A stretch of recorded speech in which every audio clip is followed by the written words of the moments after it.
Hello, everyone, and welcome to Cinematic Schematic, the official podcast of the Cinematropolis.com, your home to thoughtful conversations on film. I'm your host, Caleb Masters, and today we are getting it down with the Tinker Tailor Sexy Spy. That's right, today we're reviewing Black Bag, the latest film from director Steven Soderbergh. We're going to start with an icebreaker question, as we always do, before jumping into a spoiler-free review of Black Bag, and then we'll provide a verdict on the film in that section, and then we'll conclude the show with an in-depth spoiler discussion. Joining me today, as always, my partner in crime until he shoots me in the face with a double cross, or could it be a triple cross, my co-host and award-winning Oklahoma filmmaker, Laron Chapman. Laron, welcome back. Thank you. I just have one question. What are you doing in Zurich? Oh, I was just. I saw a little. I was doing a little grocery shopping. Mm-hmm. I was buying some groceries. Naturally. You haven't been to Zurich to buy some groceries? Mm-hmm. Right. And did you go to the movies without me? Oh, never, Laron. I would never go to the movies without you. Don't look at the trash. So viewers, this will make a lot more sense once you've seen the movie. But exactly. Yes, I'm doing a bit. I love it when Laron does bits. Well, Laron, as always, happy to be talking super sexy spy thrillers with you. It's been a while since we've talked about one of these on the podcast, which is why we couldn't just do it by ourselves. We had to have one of a big aficionado of action films, but also I think an admirer of spy craft films.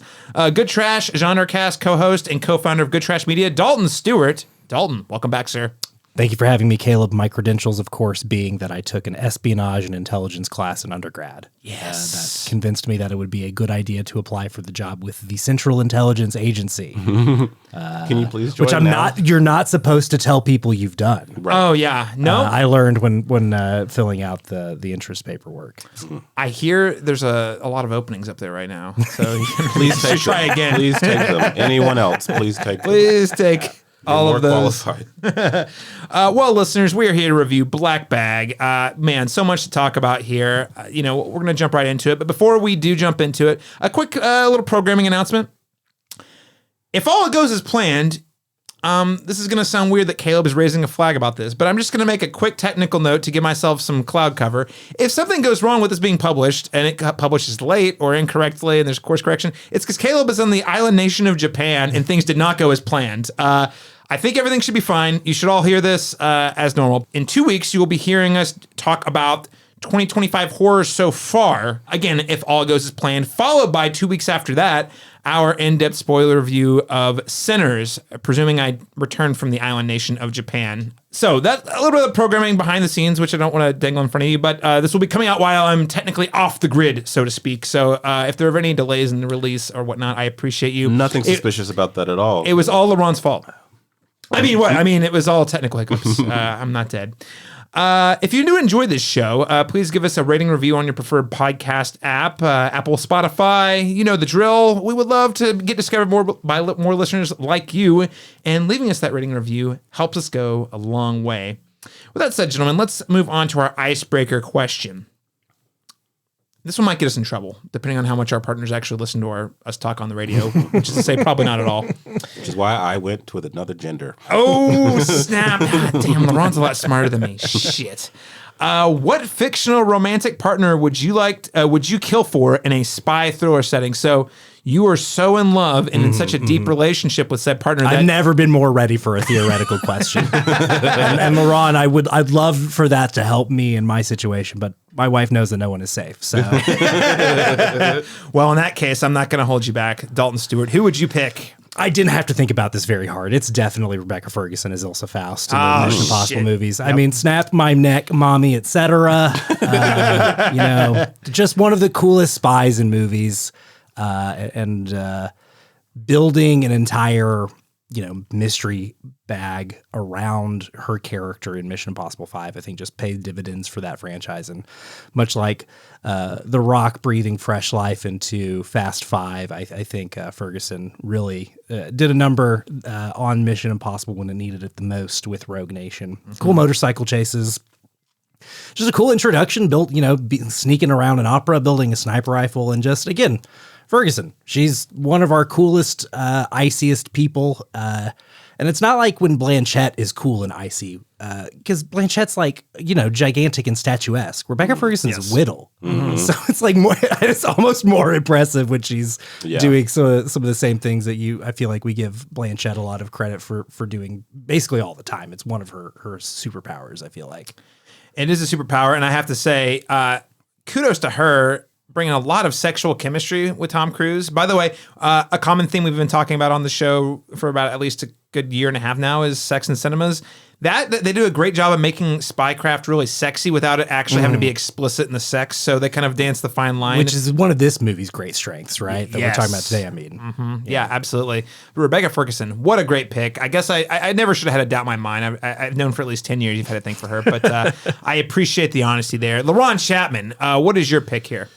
Yeah, you said one, but I have three because I'm gluttonous and this is a hypothetical situation, so it doesn't matter. He would kill for three people. I would kill for three ladies. Good. And so I just went with my three lady crushes, and one of them is Charlize Theron in Atomic Blonde as Lorraine, is it Broughton?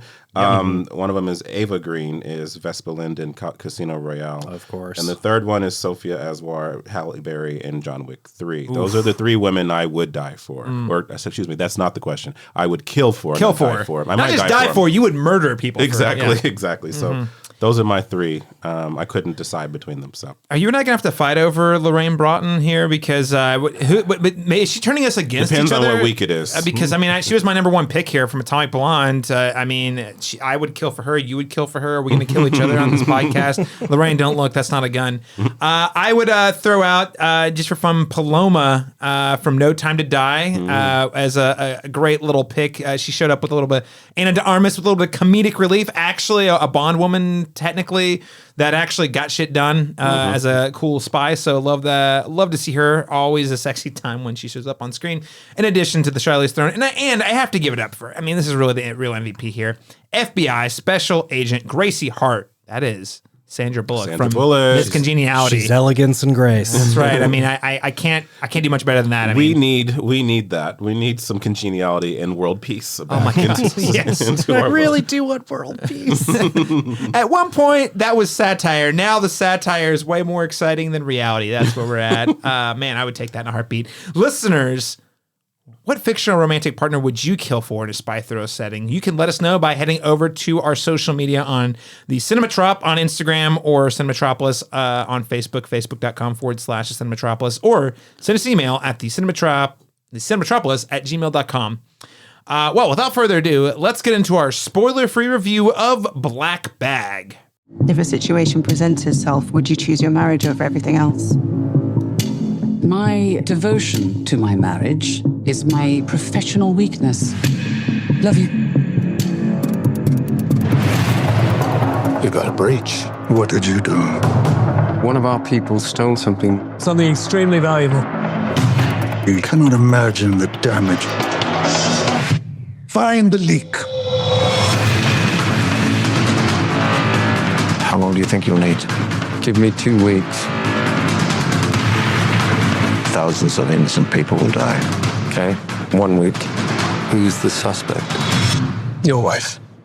So according to IMDb, Black Bag is described as when intelligence agent Catherine Woodhouse is suspected of betraying the nation, her husband, also coincidentally a legendary agent, faces the ultimate test of whether to be loyal to his marriage or his country. So, a couple of fun facts about the movie. Black Bag is the second film released this spring from director Steven Soderbergh and writer David Koepp. It's a combo, their first being Presence, which came out in January. Black Bag is also the 33rd feature film from director Steven Soderbergh. Wow, 33 movies. This guy is cranking them out. Like no other. Yeah, retirement.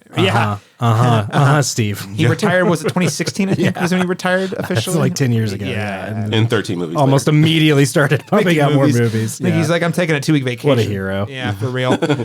This film stars Michael Fassbender as George Woodhouse, Cate Blanchett as Catherine St. Jean, Marissa Abella as Clarissa DeBose, Tom Burke as Freddie Smalls, Gustav Skarsgård as Philip Meacham, Naomi Harris as Dr. Zoe Vaughn, and then Pierce Brosnan as my favorite, Arthur Stiglitz. Gotta love Stiglitz. This film had a reported budget of $50 million.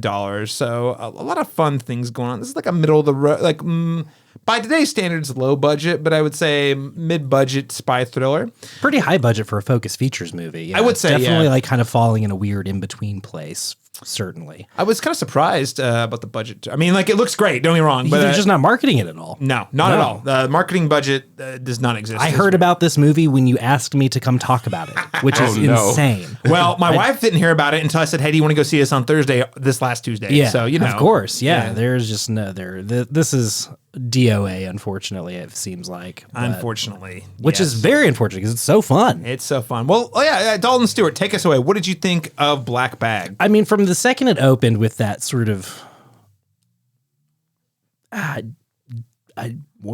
score, I'm trying to think of an adjective for it. It's sort of peppy but mysterious. It's like a good mix of like disco and spy. It's very sick, and it's just this tight shot locked down on Fassbender's shoulders, following him to this nightclub for this briefing. I was like, I'm in. This is sick. I mean, well, especially when it London and then Friday in a different font. I was like, awesome, cool, different font. I'm in. I was pretty much sold right away, and continued to be delighted for all 90 minutes. What a breezy, light on its feet, sexy, slick, good time at the movies. A movie about the romantic foibles of evil people, a movie about jobs that cook your brain entirely. Just again, I mentioned this in my Letterboxd review, but I earlier this year watched part of the Showtime series, The Agency, Also starring Fassbender, who has come out of retirement a little bit from driving race cars to be in some spy stuff and in Kneecap. Right on. I'm just like, why would I finish watching The Agency? I'm like 4 episodes in and I'm over it. Why would I bother putting more of this in my brain when this movie Black Bag in 90 minutes, in 90 minutes? Come on. What's another? I mean, him cooking all their meals is so great and such a fun touch. And like that shot of him with his fogged up glasses feels like something out of a comic book panel. The lemons, the slices the of lemons. Yeah. Guys, I'm a doofus. I'm a dad. I'm not a dad, but it was such a dad joke. I leaned over to my wife. I said, man, this movie is cooking already. It's a terrible joke. It's awful. No, it's good. But man, there's some great cooking in this movie. I love a little, and anytime a movie has an excuse to do a little fine dining photography, it's always fun. But then that dinner party that he's cooking for immediately leads us into the exciting thrills of the movie, because we already know what his mission is at this point. We know one of these 5 people at this dinner party is responsible for a leak that could kill thousands, and it is off to the races because he's dosed dinner. That was the moment that the movie let me know how funny it was going to be when Catherine says, George, you cannot dose our dinner guests. She got a big laugh out of me, and the person in front of me turned around and gave me a weird look as if that was not a joke. I don't understand. They're wrong. Listen, Dalton. They're wrong. This movie's very funny. Listen, If you were not laughing. Listen, you and I were talking about this before we started recording. This is a funny movie. And like audiences, give yourself some permission. You're allowed to laugh. Is that a silly thing for someone to say, even with a British accent? Yeah, especially with the British accent. Yes, laugh. It's funny. Yeah. There's a lot of that in this movie. Yeah, it's got a great sense of humor. One of the least, a spy thriller with not a single action beat, really. One explosion. That's barely even like a setup. It's more like a flashback of what happened. Yeah, exactly. And again, like never stops feeling exciting and thrilling and interesting, filled with suspense and nuance. I just think it's such a great time. What do I feel like is lacking? I wish it went a little deeper on what it means to be a spy. They kind of, there's really no question ever in the film. You've presented this question that the synopsis gives us. We know pretty much from the jump, George is going to do what it takes to protect Catherine because he loves her. And it is very much a movie about like, this only works because these 2 people care about each other more than the job. And that's the only way it can work when your entire life is predicated on living lies and manipulating people.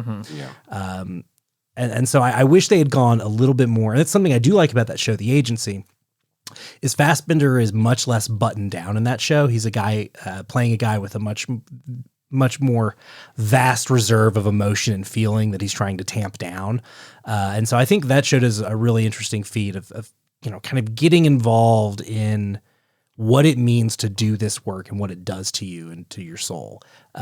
Black Bag's not doing that. This is fun. We're light on our feet. We're having a good time. It's nothing quite that serious. So I wish it maybe could do a little bit more of that. But honestly, at 90 minutes, it's hard to be mad at anything it does. Truly, it's so breezy and, like I said, light on its feet, and without a bit of fat. I mean, there's no time for it. I guess my final. What's the word I'm looking for here? Endorsement of it would be, I took my father-in-law to this. He wanted to come to town and hang out with Beck and I. And was like, well, what are you guys doing this week? And I was like, well, gotta go watch this movie. I'm booked on a podcast. I have to go see this movie. Yes. So do you want to come with us? Yes. And he had a great time. So yeah, no, take your father-in-law to this, take your dad to this or whatever, take an old guy to this. They'll have a good time. I assure you.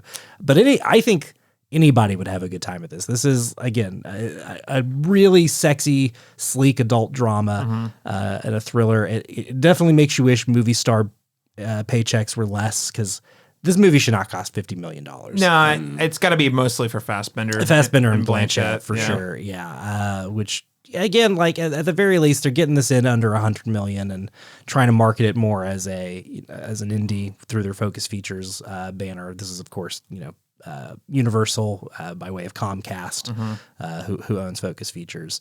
So it's weird to see both Focus and Searchlight and some of these other indie distributors kind of be repackaged by these big studios as their sort of their boutique labels almost. They're not quite doing indie I think that's right. Indie acquisitions like they used to. It's like this is for movies that cost less than $100 million.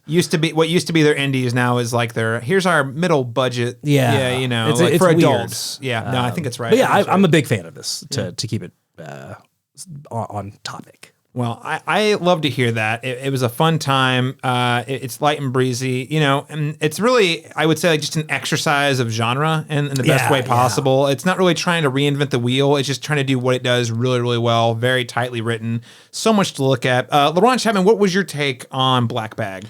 Yeah, I wrote down breezy as well, so that's a consistent adjective to describe this. Breezy, but not without still being sophisticated. It has a sophistication to it.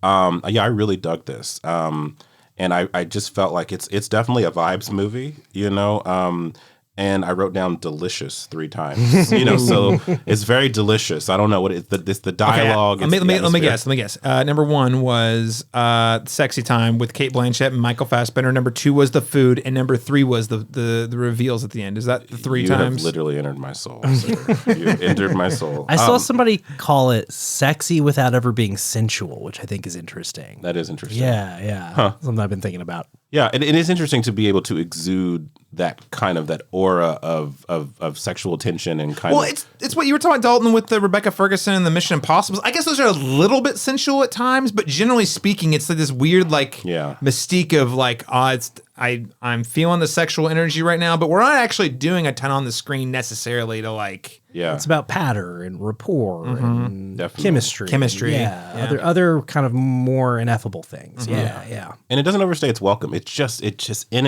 and out. And honestly, it's the kind of thing where like I use the word delicious as I said, but you get to the end of it and you're like, man, I'm actually craving a little bit more. Not because it's really necessarily missing anything, but just because it was like a bite-sized snack that you really enjoyed, and now you just really gluttonously want to go back and get another chip or whatever it is that's driving it. So but yeah, very atmospheric. I love the look of this film.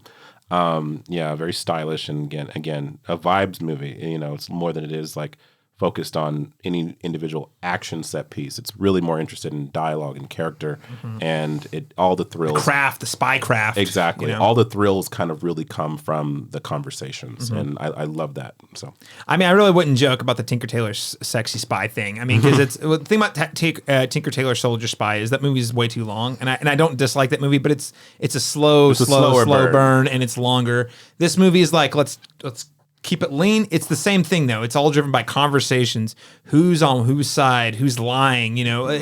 What's actually who's the person really driving the conflict. It could be any of these like 8 people, essentially. Do we have a reliable narrator? Do we have a reliable narrator? I mean, that was another thing. Kate Blanchett. I mean, frankly, both of them. There was a couple times I was like, well, what are they doing that I don't see that's not trustworthy? And there's a couple times they throw in a little curveballs there, but it's a ride. Like I said, it's an exercise in genre. It's not trying to reinvent the wheel. It's trying to do what it does very effectively, very entertaining in a very entertaining manner. And frankly, I appreciate Soderbergh for making one of these because we just don't get them like this anymore. And again, $50 million's not. I agree, it shouldn't have cost $50 million, but also, how often do we get $50 million movies that are this good? Not often, I would say. So overall, I'm a big fan. I thought the climax where we get a lot of reveals, again, just really great storytelling. I was thinking there was going to be one sort of like semi-action scene in the movie. Yeah, we were building to a big action set piece. Somewhere. And it didn't happen. And the movie is so much better for it. Instead, we get a very intimate, climactic moment between all the main characters. And it's super fun and super engaging. I'm leaning in. I'm like, what's going on? Who's doing what? And again, the actors' chemistry is really what sells it. But I don't know. You guys already said, otherwise, you guys have already said everything. And, this is just a great time at the cinema. Maybe how would we compare this flavor? We keep saying this is a different flavor of, spy film. How would you compare this to something that's like popular, like a James Bond or a Mission Impossible, Laron? Yeah, again, I think all of the thrills kind of come from the conversation, the dialogue here. It's really not focused at all on the sensationalism of violence or what have you. It's kind of like some of my favorite films, particularly those from like Richard Linklater, thinking of movies like the Before series, where you can say that there's some semblance of a plot here, but it's really more about luxuriating in the thoughtful writing and the conversations that these people are having and getting lost in that and kind of getting into the psychology of all of the characters, which literally happens here with the Naomi Harris character. And so those conversations, there's a lot of tension and suspense, even in just, like the first interaction we have with them. And later in a scene where, she's kind of questioning Kate Blanchett's character during a session. That was a really good scene. And it sets up a lot of the kind of the foils and the things that are going to happen throughout the story. It's like, I don't know who's playing who's the best, who, you know what I mean? Like, and I just loved that interplay of that. And I always think that that's just straight up just good writing, you know what I mean? Because when you can make a movie fast, zippy, entertaining, and intriguing without having to see a big, shoot 'em up, action set piece, then you've really done a good job with that. So has a great polygraph sequence. I guess that would be what stands in for what would have been a traditionally big action set piece. Is like, actually, we're just gonna have one of the characters drilling all the other characters to see if they're lying or not, which I thought was really freaking engaging movie. I'm leaning. I'm like, oh, who's lying about what? They throw in some jokes in there. It just cooks. This is much closer to, and if you're looking at Soderbergh's filmography to like an Ocean's 11 than it is, a James Bond or exactly. Or a more the commercial version of this movie is Mr. and Mrs. Smith. I've seen some comparisons to that, but it's far more sophisticated and less and more serious, I guess, sort of, than that would be. But it's still kind of skewering the dynamics of marriage and the things we say, the things we omit. And now I just want to say black bag all the time. Anytime I want to omit what I just want to talk about. I'm here to review Black Bag every time. I don't know, Dalton, anything to add about how this sets itself from other spy films out there? Yeah, I was kind of thinking about, especially of the more sort of action-y variety. Yeah, I mean, it's definitely not a Bond. It's not a Bourne. It's not a Mission Impossible. It is more of a Bridge of Spies, a Munich, a Tinker Tailor. It is all about conversations. It is all about motive and reading people and, trying to get a feel for what's being said and what's not being said. I mean, again, it is a film that, we talked about for a little crossover episode last year about Rebel Ridge. And I think it's got more in common with that. Obviously that film's got some action beats to it, and is built around some of those action set pieces, but is similarly a film about meaningful conversations with very high stakes, both emotional and, as it directly pertains to physical safety. And when you can't, there's Chekhov's gun is as this such a useful tool for us in storytelling, just to think about. But what's sometimes even more effective than a gun being in a scene is the implication of a gun. And when you're talking about spies, there's always an implication of a gun because they are able to enact violence on behalf of a state with little to no oversight. Even if there is oversight on them, they have the means and motive often to, prevent that oversight from being used on them. So again, it plays in the gray morality of spies in a way that I think is really fun. And I think is a hallmark of some of the best stuff in these kinds of movies. But it's no The Lives of Others either. It's not. I haven't seen The Conversation, but I always hear that brought up. It's a pretty like fundamental one, yeah. Yeah, but again, it's not one of those either. It's a little bit more fun than that. Yeah, it's not like super serious and thinky. But again, I think what it does that a Bond can do is have this sort of sprawling narrative with multiple actors with multiple motives and agendas, but it does so in a way that's very streamlined, very straightforward. You mentioned, this is super similar in plot to Tinker Tailor Soldier Spy, and has way quicker way of getting about it. And obviously that's based on a Jean Le Carre novel, so it's got a little bit more to get through plot wise, just based on the text it's adapting from. But this is what David Koepp is able to do with the screenplay is so interesting. How many moving pieces this has while still staying really easy to understand. I mean, you have to pay attention and stay locked in. It is an adult movie. You do have to stay locked in. Yeah. But I think it's really efficient storytelling that lets you know what you need to know when you need to know it. While still being light on its feet. Yeah, and giving you room to figure things out too. And again, you're like never you said, bored. Yeah, it's never boring. It's never like an exposition dump. It's even when there is like a moment of exposition, there's always some new. I think specifically you mentioned Brosnan's character Stiglitz, and he's so fun here. Being used with him being a retired Bond is such a fun bit of casting. Metagaming. And so much of his persona as our 90s Bond is used here to great effect. Our I Bond, think. literally. Yeah, literally our Bond in many ways. Yeah, almost more than Craig. For us 90s kids, yeah, absolutely. So it's interesting to see him here, but the scene where he kind of like lets about halfway through the movie, maybe a little bit more. There's a big resetting and reshuffling of the deck and a reveal of information. Yeah. And while that's an exposition dump to let us know things we didn't know before, it also reveals new information that changes, the status quo of the game that's being played in an interesting way. So yeah, even when it has to tell you stuff, it's usually advancing other things at the same time. So it's really effective and sort of efficient in that way, and in a way where just Bond movies aren't allowed to be. They have to be 2 2.5 hours. Gotta have big set pieces. Exactly. So you really got to parse out information. You have to do the whole Bond girl setup. Whereas in this movie, it's like, no, they're married, they love each other, we get it. That's it. Yeah. Same with what was I thinking about? I mean, Mission Impossible movies. Again, they become so bloated, and so you don't need to do all that. You could do this movie and add a couple of action sequences and get it up to 2 hours if you wanted to, but there's no need. I don't think so. I have a recommendation we'll talk about here in a little bit, but there's another movie that Soderbergh did that I want to talk about when we get to that section. Well, I think the only thing I'd add here is if I was going to try to sell this to someone who's only experienced with like spy thrillers as like a Bourne or a James Bond, I would say, did you like Casino Royale? Specifically, did you like the card game aspect? As in, did you like the people reading scenes where it's like, I'm trying to read this person's intentions. Can I trust this person or that person or who's working with who? That was one of the components of Casino Royale that I liked the most. Although, granted, because it's part of a large established IP, we could kind of like make a lot of assumptions based off of our experience with James Bond. Whereas this movie it's like those conversations and those who's on what side, the psychological but that's the whole movie. Instead, the whole movie is the card game essentially, except for way back it's better written. It's more tightly written.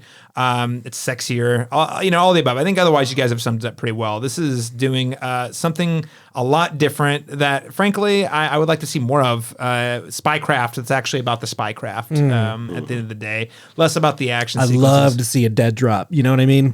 Love to see a dead drop happen. And we get it. We get it here. Ooh, do we get it? That's cool. I also, semi-recently married, not been married 2 years yet, but also it's not super common we see happily married people on the screen. Now, are they working in a very dangerous line of work? Sure. But like, how often do you get an actual like married couple who are working together, ? Where you question the relationship? Not as often anymore. And that's a little, I don't know, just something that stuck out to me as different than what I typically see. Usually there's a discovered love interest or one of them has an angle that they're working the whole time. So not to say that neither of these characters are working an angle. Where would we rank this in comparison to other Steven Soderbergh films? Laron, I'll start with you. And I'm not saying we need to go through the entire... Yeah. There's 33, no. Yeah. I would say there are probably 3 tiers to his line of work. And I would say that this is in the upper echelon of the second tier for me. Yep. So I would say maybe the top 3 to 5 of that second group of 10. You know what I mean? Like of 10 films. In that it's not the best of his work, but it's definitely like an encapsulation of just how much of a command he has on just genre in general, because he's so varied and expansive in all of his work. He's doing a lot of really cool camera stuff here too. Yeah, a lot of we haven't mentioned yet. Yeah, so it's like I've done this movie so many times, and this movie's been done so many times, and I have a storied understanding of all the things that have to happen in these kinds of movies to work. But here I'm interested in taking the lens and focusing on something that's not obvious here. And I appreciate that. So, so I would say, of the 33, maybe in the top 20. Yeah. Yeah. I think that's good. I would say I'm with you. Or top 15. I would say I'm with you in that either it's top of the middle, or to quote my boy Tom Wamsgame from Succession, bottom of the top, at best. Dalton, Stuart, where would you rank this in the echelon of Soderbergh? Yeah, some of these I haven't seen in a while. Some of these are blind spots for me, but thinking about stuff like, it doesn't maybe reach the high highs of Logan Lucky or Out of Sight. No way. Or even Contagion. But I think it's right alongside something like Kimmy, which he also did with David Koepp as writer. Or, a nice, fun, bite-sized Side Effects. Genre exercises, man. Yeah, he's so exactly. good at this stuff. His genre exercises. That's a great way to think about it. It's definitely one of those. It's better than Presence from earlier this year, which I do like. I like Presence quite a bit as well. But I think this is even more successful than that. It lacks the self-seriousness of something like Traffic or Aaron Brockovich, which are fine movies, but are from like a different period in his career when, and it's a different period in Hollywood. I am much more interested in this kind of 21st century era of Soderbergh. The post-retirement Soderbergh? Yeah. I mean, obviously, like, he's got an interesting kind of indie career before he breaks huge with the Oceans movies and his sort of Oscar plays. But, again, like, this is much more in line with something like Out of Sight, which is the mode of Soderbergh that I like the most. And I definitely saw people compare this unfavorably to Out of Sight. Really? I can't remember who it was. There's one person in particular I'm thinking of.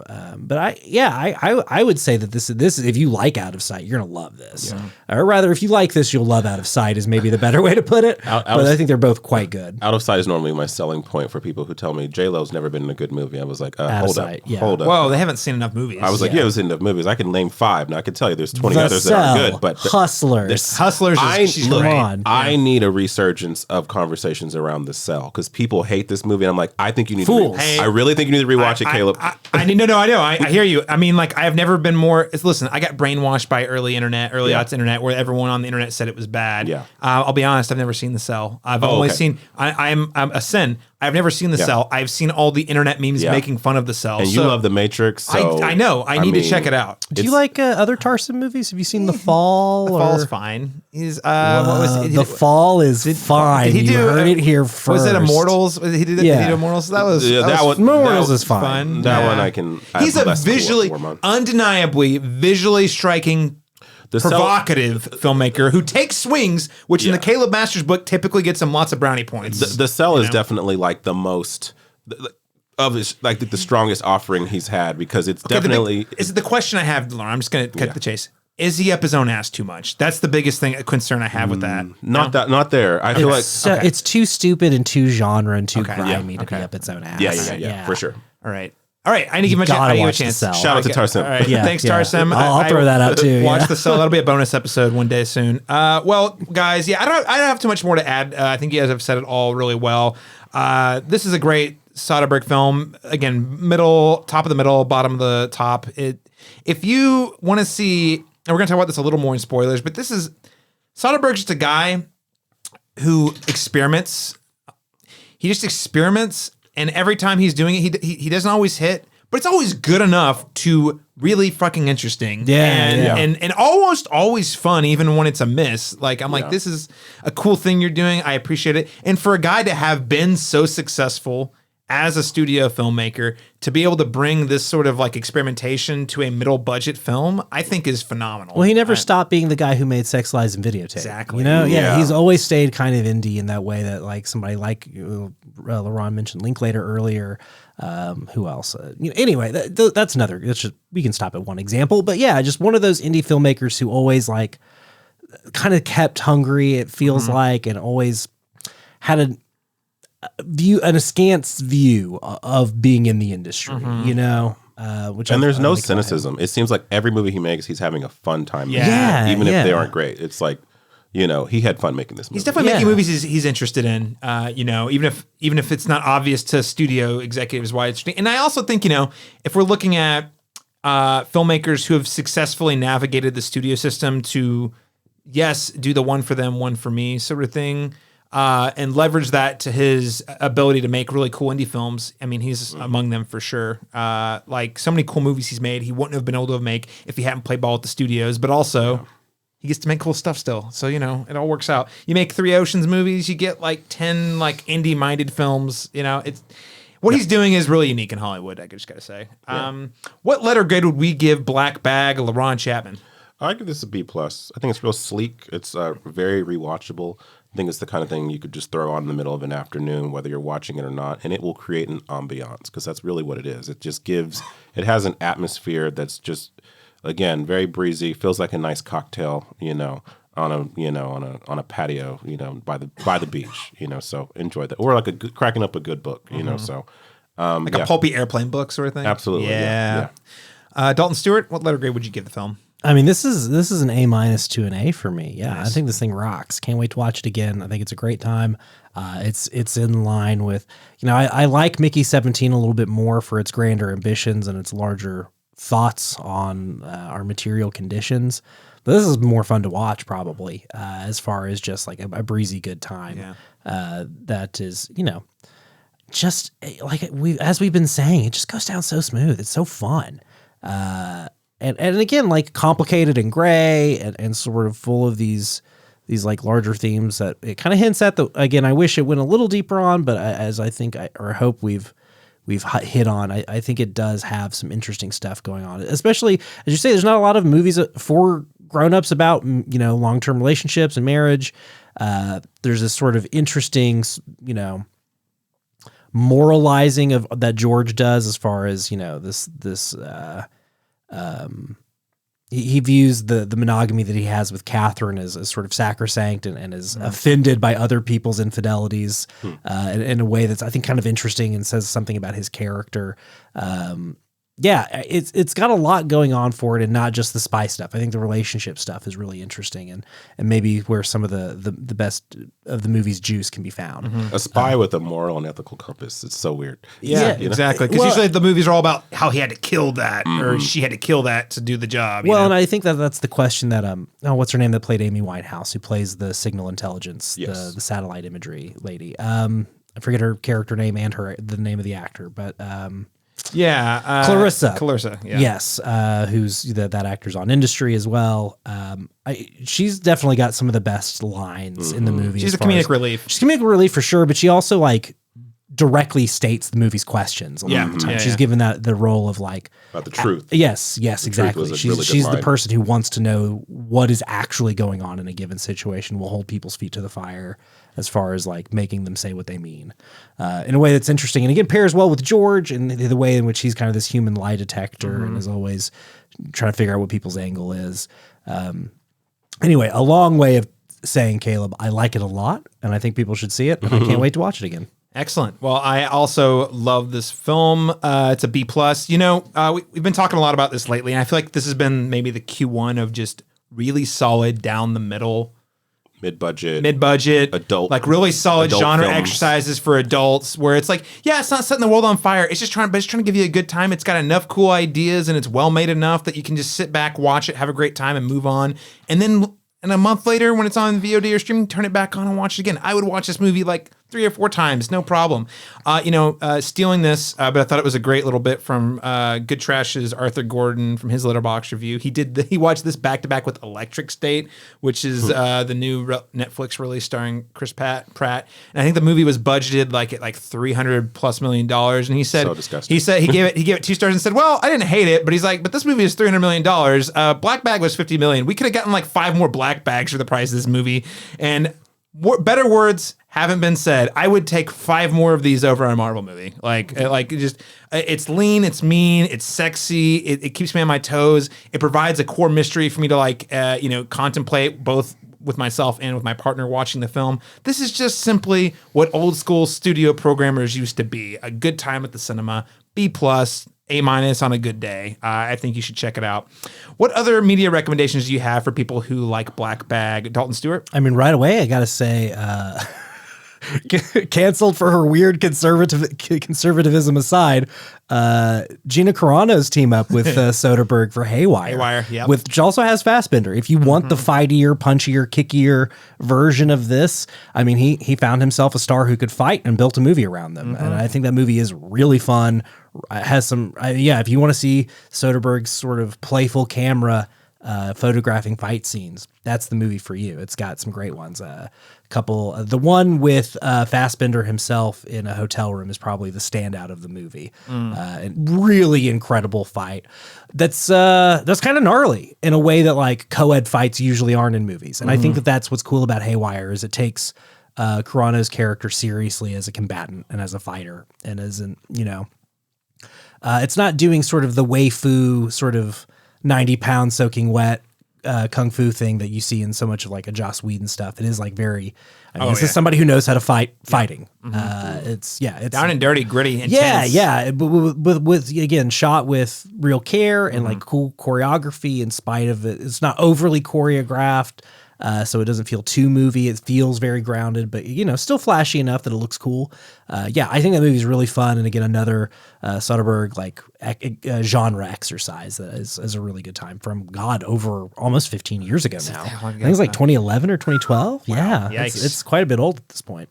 All right, Haywire, great recommendation. Laron, Chapman, what would you recommend? I mean, outside the ones we've mentioned, obviously, like the Ocean's films, Tinker Tailor Soldier Spy, Bridge of Spies. One that came to mind to me that's not really an espionage thriller, but it works in the same way in terms of like its conversations, its ideas that are working to do all the thrills, was like Michael Clayton with George Clooney, a movie I really love, and a movie it's so suspenseful without there really ever being any action in it. There's one car explosion in that movie as well. It's at the very beginning of the movie, and there's no more the rest of the movie.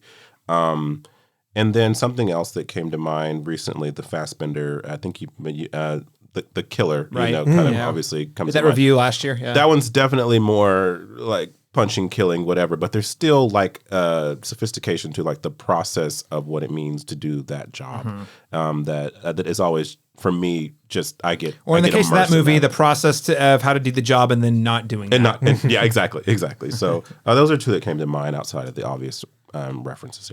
Yeah, I think those are all great recommendations. I'm going to throw out, and I'm wearing my Kojima Productions shirt here, Metal Gear Solid. That's right, dude. Any of them, all of them. Yeah, listen, absolutely. Listen, Metal Gear Solid has a lot of fun gameplay in there, a lot of fun game mechanics, but you know why I keep showing up? The bonkers as hell twisty as hell spy espionage thriller bullshit that's in the script that turns out, if you play Metal Gear Solid 2, not actually bullshit because it's pretty close to reality. Basically predicts the next 20 years. Exactly. What a wild game. What a wild time. He also made Death Stranding, which Did I came tell out. you I replayed through those last year on emulators? The first 3, anyway. How they hold up. Oh my God.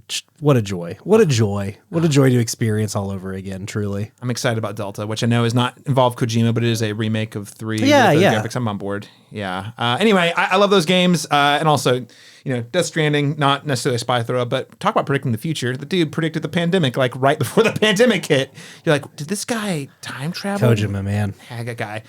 Can't wait to see what he does with Death Stranding 2. Anyway, Metal Gear Solid games, any of them, they just recently re-released a remaster collection if you want to do it legitimately for like all major consoles, or if you can just do it, Dalton did, and pirate them on emulators. So check those games out. All right, well, if you do not want to be spoiled on Black Bag, go ahead and tune out now. You don't like me, Bond. You don't like my methods. You think I'm an accountant. A bean counter more interested in my numbers than your instincts. The thought had occurred to me. Good. Because I think you're a sexist, misogynist dinosaur. A relic of the Cold War. Whose boyish charms, though wasted on me, obviously appeal to that young woman I sent out to evaluate you. Point taken. Not quite, 007. If you think for one moment I don't have the balls to send a man out to die, your instincts are dead wrong. All right, so we're just going to cut to the chase on spoilers here. We need to talk about both the reveals, how they landed with us, but also how the reveals were executed. So real quick, here's what happens. Black Bags ends with a series of reveals. Number 1, Freddy's lover was, in fact, Zoe, which, again, I love that. I thought that at the beginning, and then thought, oh, actually, there's no way that's it. And then they brought it back at the end. You're like, no, you were right initially. Your gut was right. That's such a fun, again, just execution of that. Zoe learns that of the severance program from her relationship with James. Zoe attempted to stop Severus's dissemination due to her Catholic faith. That was a real plot twist. There were actually 2 different plots happening, one by Stiglitz and James to leak Severus and actually cause a nuclear meltdown in Russia, and then a separate one by Freddy to frame George and Catherine for all the shit. So what did you guys think of this rollout of reveals? Laron, I'll start with you. I really love the callback to the dinner scene. There are 2 great dinner scenes in this movie, and I love that they anchor that and then they bookend that. All of the tension and all of the stuff that we know about these characters kind of comes into play there in that first dinner scene where we're learning who all these people are, what their dynamic is, and maybe some of the things they're not revealing.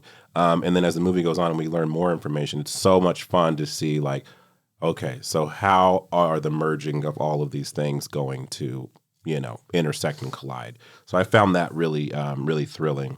And so, I think that process is really like the whole anchor for the entire movie. And I think that's I feel like for me, even though we're coming to like what a climactic scene that you think is going to, again, involve some kind of chase scene or some kind of big action set piece, it's just really so refreshing to see it unfold in such a nuanced sort of way. So I enjoyed this interplay. It's funny how these characters are all co-workers, but they clearly don't trust each other, and to see like all of those bait and switches happen at both the beginning and the end. What a great way to book in the film. Dalton, what did you think of the way they revealed all these plot twists? Yeah, it's fun because they let us know that James is a bad guy in a really playful way, right? With a breakup scene, which I think is really fun. And he just kind of casually throws off, well, it's a good thing you didn't bring that up to anybody because I would have killed you. And she's like, I don't think that's funny. He's like, yeah, I know you don't, which is why I don't like, I've never liked that about you. It's like, well, she doesn't think it's funny because she knows you're not kidding. Yeah. And that's a very kind of fun moment for the screenplay to kind of let us know that this guy is not as maybe clean cut as we've been led to believe by earlier scenes, and maybe has a darker side than his sort of image as a military man would lead you to believe. But that's, again, like interspersed with all these other character facts we learn about. And again, one thing that I look forward to on the rewatch is why Freddy wanted to frame George and Catherine other than viewing them as professional rivals. Right. Because he is going to work with Zoe to make sure, because Zoe's whole motivation is preventing the death of innocents, which is cool. Like, it's interesting how Clarissa and Zoe in different ways are both kind of framed as, because they're not spies, they're an agency psychiatrist and a signal intelligence person, not an actual spy, someone that's doing more like data analysis. It's interesting to see the ways in which the two of them are not comfortable with sort of the manipulations and games that the rest of the agency employees are much more. Their humanity's somewhat still intact. Yeah, they haven't. They have a clear mission that's not just the nation. It's like, here's my job. My mission is to do this job. My mission is to counsel all you people who are doing crazy stuff. And that's all I do. That's what I do. My job is to monitor satellites and know who's where when, and just kind of pass that information up the chain. Yeah, so it is interesting how they're less kind of beaten down by the very real human cost of this job. But yeah, I think the ways the reveals are really cool. When George goes and gets his gun at the beginning of the third act, like as we already mentioned, the sort of the Chekhov's gun storytelling device, it is a moment that immediately says like, we have ratcheted up tension. Yes, we have now begun the end game. People are going to die. Something is reaching ahead at this point. But we all know. I mean, I was pretty confident that was a gun with blanks on the table when they threw that out. When they threw the gun on the table, yeah. I didn't know until they allowed what was it, Stokes? Is that his last name? Yeah, Stokes. When they allowed Stokes to pick the gun up and didn't, there wasn't an immediate sort of like, I was like, okay, something might be afoot here. I wasn't sure, of course, until the shots were fired. Right. But I wondered what the game was for sure. And again, Laron's so right that the movie's structure is fun and that it is bookended with these two dinner parties, one without dinner and one with drugged dinner. Yes. Yeah, one where the dinner is drugs and one where the dinner is gun. What's with this new carpet? There's a new rug. Why is there a new rug, everyone? And I was like, oh, we know that there's a new rug. Yeah. Great payoff. Yeah, I was trying to think if there's any other notes about sort of the way things unfold. I do love the way George thinks that the film finds a way to get him deeper down this road that he's on by letting him think he's getting one over on people. Right. And to have the reveal be that he's played into somebody else's plans is a really fun kind of a development for things to have in the halfway point. Well, they do a great job at establishing everyone's got their own motives. Yeah. Literally everyone here has a reason to be out against everyone. Yeah. You can't trust anybody. So it's who's really pulling the strings. And it turns out there's multiple people pulling multiple strings there, and there happens to be some overlap, but it's actually two separate plots. Two plots working against each other. Yeah. Which again is a fun framing for a movie, right? Yes. The classic, as pointed out in Kiss Kiss Bang Bang, the classic detective story thing of two cases that seem unrelated that are one case. And this has a fun bit of play with that kind of idea. It's like reverses it, Yeah, exactly. Yeah, I mean, I think you guys said it all pretty well. Overall, at the end of the day, I think that it's a good exercise. Who's doing what, why? Everything checks out. All is revealed, almost like in a Saw movie where you're like waiting for the reveal to play without the music. Yeah, I mean that's kind of what we got at the end there, and I think you guys kind of laid out. Speaking of score, yeah, I know I mentioned it when we first started doing reviews, but I really love the score to this. No, it's a slick spy thriller score. I think you guys nailed it though. Real quick, just last thought, on the note of Soderbergh. This is a guy who has been around for a long time. We already noted here, his breakout hit was Sex Lies, the videotape in 1989. The film debuted at Cannes, and he became the youngest solo director to win the Palme d'Or, the festival's top prize at the time. Since then, obviously, he's been taking on tons of projects across different genres, different studios, different budget tiers. We've already mentioned a lot of them. Aaron Brockovich, Ocean's 11, Contagion, Magic Mike. He's also done Unsane, Logan Lucky. Logan Lucky, don't forget, that's actually an indie film, by the way, independently financed and distributed by his own company, even though it looks a lot more expensive. I guess my big question about Soderbergh is, is he more of an auteur? Is he a journeyman director? Are those mutually exclusive? How would you sort of like describe Soderbergh's directorial style to someone who maybe was less familiar, or you're trying to like walk someone through like the significance he plays, within cinema today? Yeah, I think he's experimental we've used, many times, but I also feel like when I describe his style per se, I always say that it feels like he takes what feels like a Hollywood idea and then he puts a sheen of naturalism around it, you know, and because like if I'm thinking of films like Aaron Brockovich, Contagion, like these have like big megawatt stars in it, you know what I mean? Like, and yet the movies have this grit seems like such an easy term to use. Realism, a realism, yeah. Like they're Hollywood for sure. Exactly. But, It's Julia Roberts, but it's not Julia Roberts in Pretty Woman. It's Julia Roberts as like a mom that lives down the street, you know, and so. So you kind of, you know, you believe the worlds he's creating, even in the most screwball comedies or whatever that he has, there's that sheen of realism to it where the actors get to play, where it feels a little more, I don't want to say docudrama, but it does have kind of a look and feel of that kind of thing where we're following real people around and not actors, you know, so. Yeah. Yeah, I would agree with that. I'd almost reframe it to say yes and Hollywood ideas with indie sensibility in terms of execution. Yeah, for sure. Dalton, what's your take? He's like a journeyman as auteur, right? Like experimentation is the style. Yeah, right. There's almost this like he does so many things so well that you kind of want to diminish him and say, well, there's no connective tissue between these works, and he doesn't have.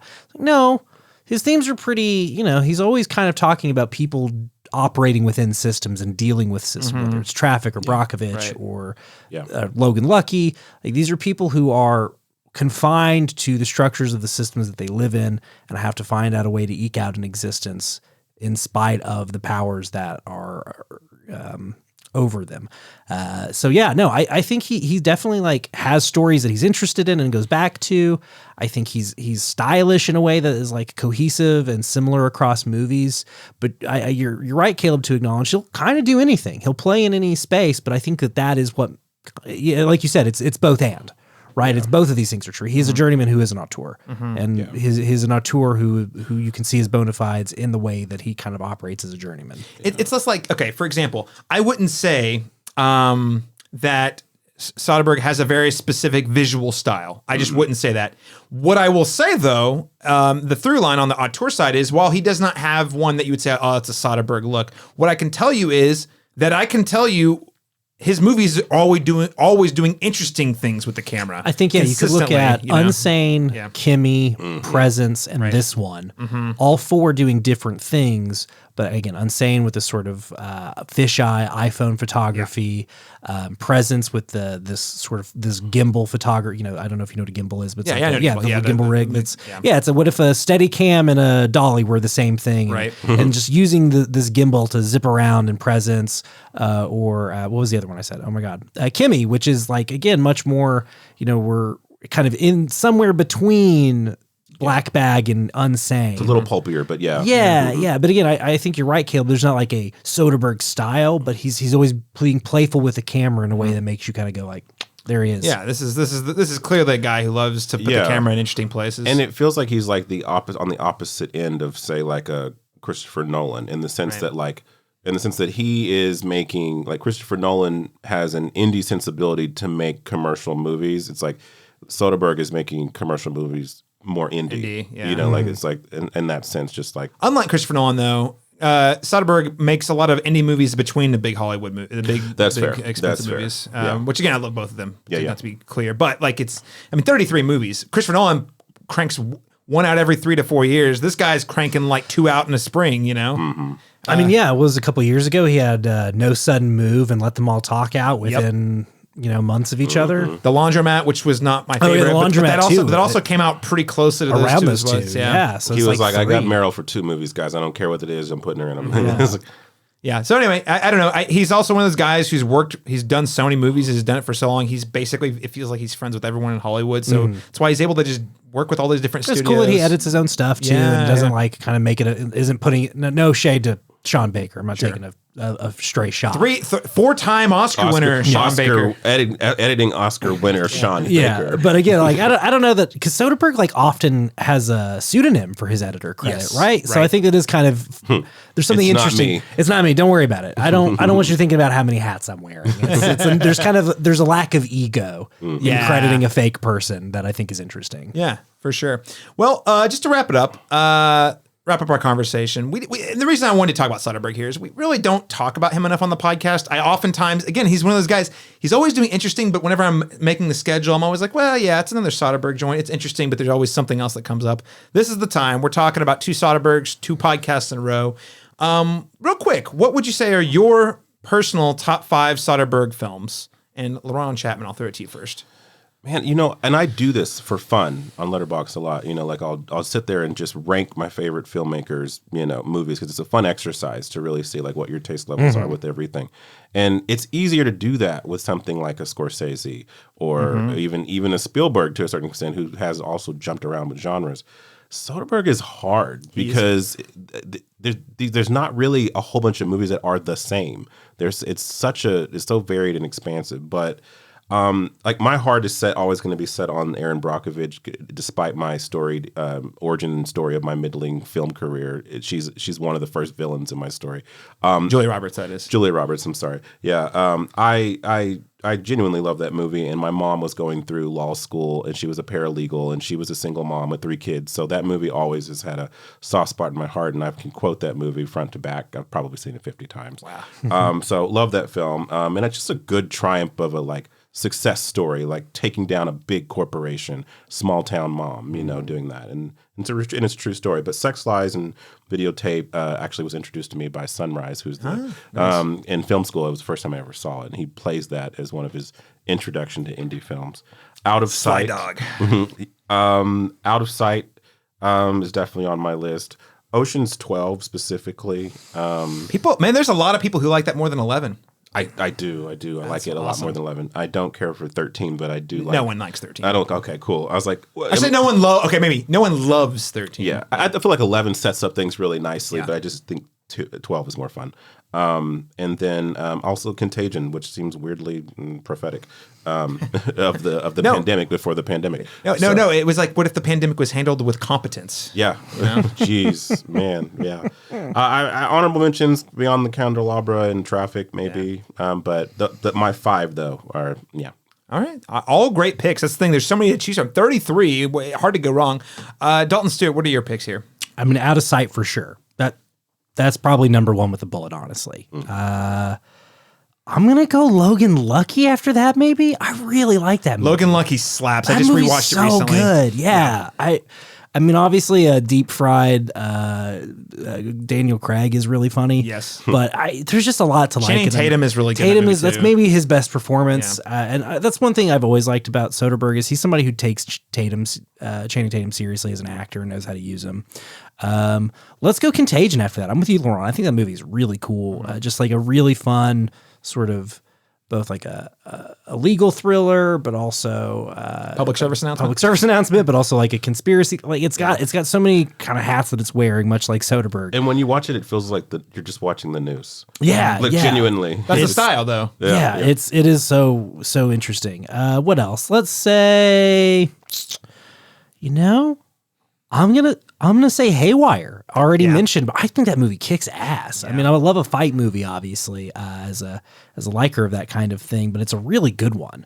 That again, like finds a fun way to have the movie be built around the fights and not constantly be doling out fights, but really give strong character centric sort of conflicts for the fisticuffs to arise around. And lastly, I got a lot of blind spots. The Limey's one I can never remember if I've seen, or I'm thinking of a movie that's similar to it. Let's go ahead and say, I'm going to say No Sudden Move. I was between that and Unsane and Side Effects. Yeah. Because I like all of it. Actually, let's go Side Effects over No Sudden Move. Okay. Yeah, I think Side Effects has kind of got the same thing that Contagion has going on for it. It does feel like a spiritual successor in a lot of ways, I would say. Yeah, man, you guys have taken the good picks. So I'm in no particular order, by the way. I'm just saying I don't want to rank them. I like all these movies a lot, but ones I know I can throw on pretty much anytime. Ocean's 11. I do think 12 is a lot of fun, and frankly, I need to rewatch it. It's one I've seen like 3 or 4 times, but not Ocean's 11. And gosh, I've probably seen that 20 times. Mm-hmm. It's just very watchable, very fun. it was on TV a lot when I was younger. So it's one of those anytime I feel like I could pop in minute 5, minute 20, an hour and a half in, and I'll just watch the rest of the movie. I love the cast. A TNT classic. Exactly. TNT classic. Well said. Followed by Logan Lucky, which of course is funny because it's basically just Ocean's 7-Eleven was the pitch. They even make a joke about it in the movie. But I like that because it's like, okay, Steven Soderbergh, we know you for doing this thing. And you said, what if I did basically the same type of story, but with a total different sensibility, with different cast, and absolutely nailed it. Kind of recreated that magic for me from Ocean's 11 and Logan Lucky. Okay, Haywire. Great action film. Great cast. I know she's canceled, but also great lead, doing some cool action stuff. Fourthly, Contagion. You guys have already said all the reasons. And, lastly, I would throw up Traffic. I think Traffic's a really solid entry. It definitely feels like it's Soderbergh from a different time. But that's also kind of why I find Oscar it. bag. It is. Yeah. He It got just got feels director. like such a time capsule movie too. It does. Just like a different country, different people. That's why I different like culture. it, though. But It's the Crash that people don't hate. Yeah, that's an interesting exactly. way to put it. Yeah. But frankly, there's tons of bangers in here. I mean, I thought Kimmy was lots of fun. Not one of my favorites, but it was super watchable. I think Kimmy's awesome. Aaron Brockovich is a great one. What else have we mentioned here? I will always Magic Mike, I thought about putting on there too. I know you guys thought I was going to be my number one. But just so you know. Way to be a bigger guys, person, Laron. total blind spot for me. Haven't seen a single one of the trilogy. I know. 1 and 2 are fun. That's what I hear. 3 is. I know people love XXL, which I know Soderbergh's just a producer and writer on. Yeah, but they're both great. They're both great. Yeah. And also The Informant, Matt Damon. Forgot about that one. That's a One fun of my one too. brother-in-law's favorite movies. Yeah. Total great time. It's a lot of people's favorite Matt Damon performance, which I think is crazy, but I do think it's good. But but there's at least 5 movies I would say before that. Yeah, no, totally fair. I'm so glad you gave Kimmy some love. I just think about Zoe Kravitz saying, Kimmy, play Sabotage a lot. Anytime you have a stressful day, Yeah. Kimmy, play Sabotage. That's great. Well, there you have it. Those are our spoiler-filled thoughts on Black Bag. Listeners, thank you so much for tuning in today. Dalton, Stewart, thanks for joining us. Where can people follow you and your work online? Thank you for having me. As always, love to be here. You can find me personally at Dollywood Squares on Insta and Letterboxd and other places. Find me online, game with me. You can also find the work we do at GoodTrash Media. Go find us on Insta or Linktree. But just, go to GoodTrash Genrecast wherever you put pods into your phone or your ears.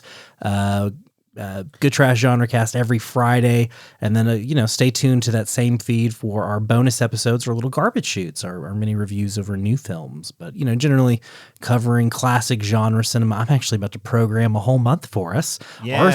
Arthur's taking me off the leash. I get the keys to the kingdom Maniac. for a month. I know he has Maniac. no idea what he's done. He has no clue. Going to be all kinds of fun stuff like Cabaret and Battle of Algiers and King of New York. We're having a great time. That's what we're doing right now is getting those episodes in the bag. We just finished putting out our Lord of the Rings series. This will air soon, right? This is gonna. Yes, your milestone episode just came out. Okay, yeah. So go check out our 3-part series on the Lord of the Rings trilogy. Yeah, we just hit episode 600, and for the road to 600, we covered those 3 films and had a great time doing it. But yeah, Good Trash Genre Cast wherever you listen to your shows. You said 600, right? Yeah, 600. Congrats on 600 episodes, my Thank friend. you so much. Man, it seems just like Wild. yesterday. It was episode 300. We did Titanic together. Yeah, man, I know. that's That does crazy. not seem like it's been that long since that was a big milestone that we were hitting. And you've done Yeah. double Which one that was since that? then. Titanic. Titanic. We had Was number what? 300. That was 300. Jeez. And we've doubled that. That does not seem like that long ago. It does not seem like. I remember when for episode 500 we did John Wick's 1 through 3. Yeah. as a sort of a mega episode. How often do you guys post? Weekly.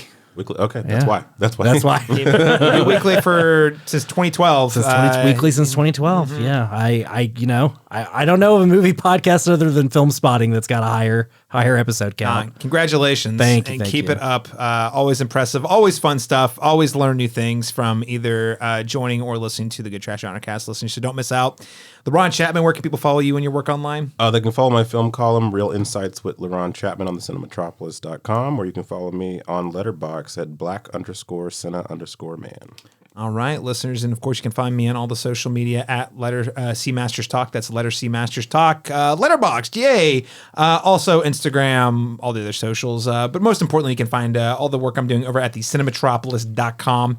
Well, everyone, this has been a fun time. I'm glad that we got to enjoy some sexy spy thriller time. And in our next episode, which, knock on wood, will post on time in 2 weeks, you'll be hearing Laron and myself talk with a pair of very special guests about 2025 horror so far, including a spoiler-filled review of Osgood Perkins' The Monkey. It should be a great time. 2 weeks after that, Laron and I's most anticipated movie of the spring, Sinners. Until next time.